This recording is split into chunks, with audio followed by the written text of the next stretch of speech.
Nas redes sociais, o presidente Jair Bolsonaro republicou uma mensagem de 2018 criticando a esquerda e disse dispensar o apoio de quem pratica a violência. Abre aspas. Dispensamos qualquer tipo de apoio de quem pratica violência contra opositores. A esse tipo de gente, peço que, por coerência, mude de lado e apoie a esquerda que acumula um histórico inegável de episódios violentos, fecha aspas. E quem está na nossa live está vendo essa publicação de Jair Bolsonaro. Jair Bolsonaro pediu ainda que o caso seja apurado seriamente, abre aspas, que as autoridades apurem seriamente o ocorrido e tomem todas as providências cabíveis, assim como contra caluniadores que agem como urubus para tentar nos prejudicar 24 horas por dia, fecha aspas. Não há nessas publicações nenhuma menção de solidariedade à família de Marcelo Arruda. Bom, o ex-presidente Lula também na internet lamentou esse episódio, se solidarizou com a família de Marcelo Arruda, a quem chamou de companheiro. Abre aspas. Nosso companheiro Marcelo Arruda comemorava o seu aniversário de 50 anos com a família e amigos, em paz, em Foz do Iguaçu. Filiado ao Partido dos Trabalhadores, sua festa tinha como tema o PT e a esperança no futuro, com a alegria de um pai que acabou de ter uma filha. Uma pessoa, por intolerância, ameaçou e depois atirou nele, que se defendeu e evitou uma tragédia ainda maior. Precisamos de democracia, diálogo, tolerância e paz. Fecha aspas. Pré-candidato do PDT à presidência, Ciro Gomes, disse o seguinte, ele também se posicionou, né? Ele disse, é triste, muito triste, a tragédia humana e política. O ódio político precisa ser contido para evitar que tenhamos uma tragédia de proporções ainda gigantescas. Simone Tebet, do MDB, também lamentou a morte de Marcelo Arruda. Ela disse, né, abre aspas, esse tipo de situação escancara de forma cruel e dramática o quão inaceitável é o acirramento da polarização política que avança sobre o Brasil. Esse tipo de conflito nos ameaça enormemente como sociedade e é contra isso que luto e continuarei lutando. Tenho certeza que nós, brasileiros, temos todas as condições de encontrar um caminho de paz, harmonia, respeito, amor e dignidade humana suficiente e sólido para reconstruir o Brasil, fecha aspas. Sheila, Carla, quando essa notícia chegou aqui no final de semana pra gente, né, eu estava aqui de plantão, lembro que a gente tomou muito cuidado na apuração, porque requer muito cuidado na apuração, essas primeiras informações de que seria uma divergência política, não era uma divergência política, do que se tratava de fato. À medida em que as testemunhas começaram a ser ouvidas, né, as imagens das câmeras de segurança foram retransmitidas, a gente começou a ver de que, enfim, a própria Secretaria de Segurança definindo tudo isso como um fato, né, de intolerância política, isso foi se confirmando. E aí, eu lembrei que na última live, a live de quinta-feira, o presidente Jair Bolsonaro disse o seguinte, abre aspas, não preciso dizer o que eu estou pensando, mas você sabe o que está em jogo. Você sabe como você deve se preparar.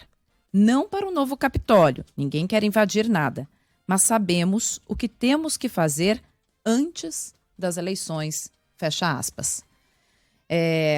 Bom, ele não diz claramente, mas ele diz, quer dizer, que algo ali precisa ser feito. Esse mesmo presidente que falou nas últimas eleições em metralhar os petralhas, né?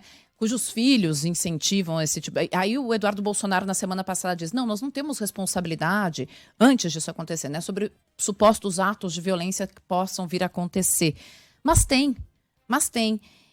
E aí eu estava lembrando que recentemente, no Humanamente, a gente teve uma conversa sobre um estudo que foi publicado na Human Behavior, né, na Nature Human Behavior, uma revista científica bem respeitada.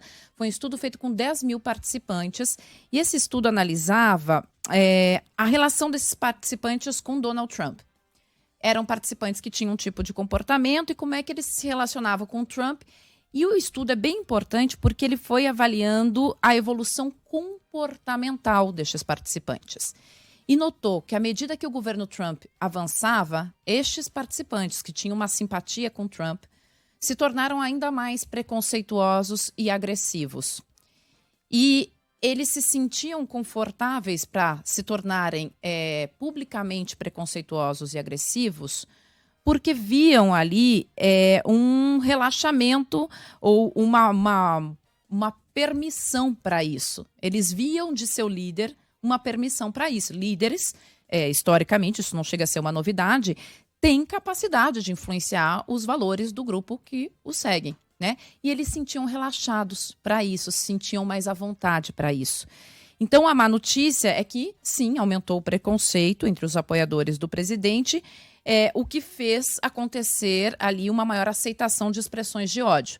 A boa notícia é de que quem não era favorável, essas pessoas, elas não se sentiam influenciadas por esses valores. Quem não era favorável, não era simpatizante a Donald Trump, não se sentiam influenciadas por esses valores.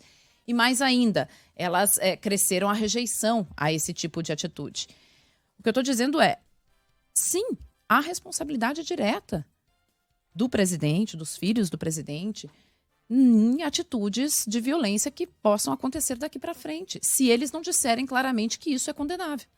No momento que você não diz que isso é condenável e você lidera uma população, existe essa responsabilidade. Ela não é criminal, ela não é penal, você não pode incriminar o presidente por isso, mas ela é uma responsabilidade moral.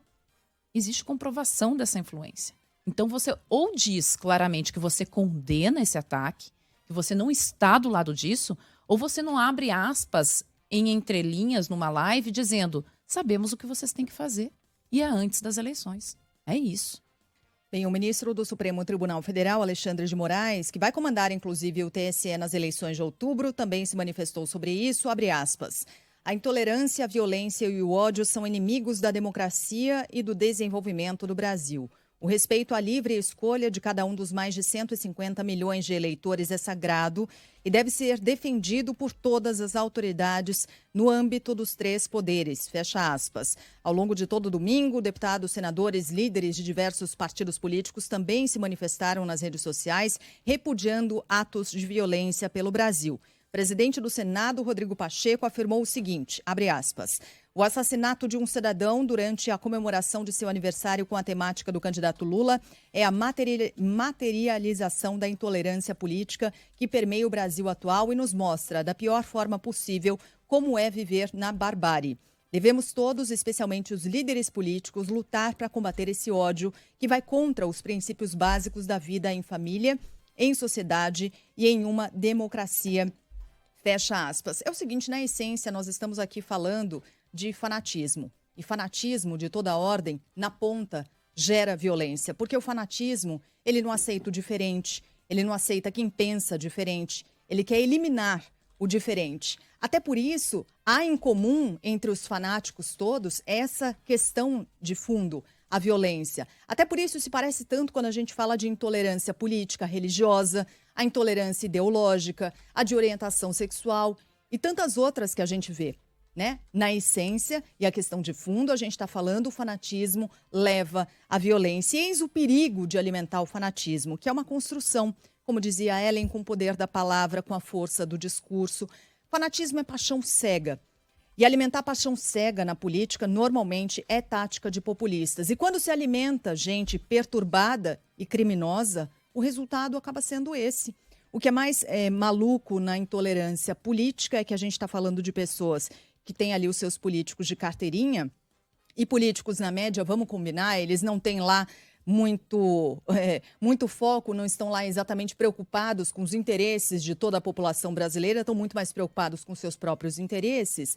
E até por isso é importante que não haja surf político nesse episódio, porque o surf político faz subir as tensões, alimenta a revanche e, portanto, mais violência. É preciso dispensar o apoio de gente violenta, sim, mas sem dar munição para mais violência. A violência não combina com democracia, não combina com liberdade. O que é importante é não fazer a militância em cima de uma tragédia como essa, de um episódio como esse, e condenar a violência, seja ela qual for a sua origem. Nesse caso, a gente está falando de fanatismo perigoso, violento e criminoso.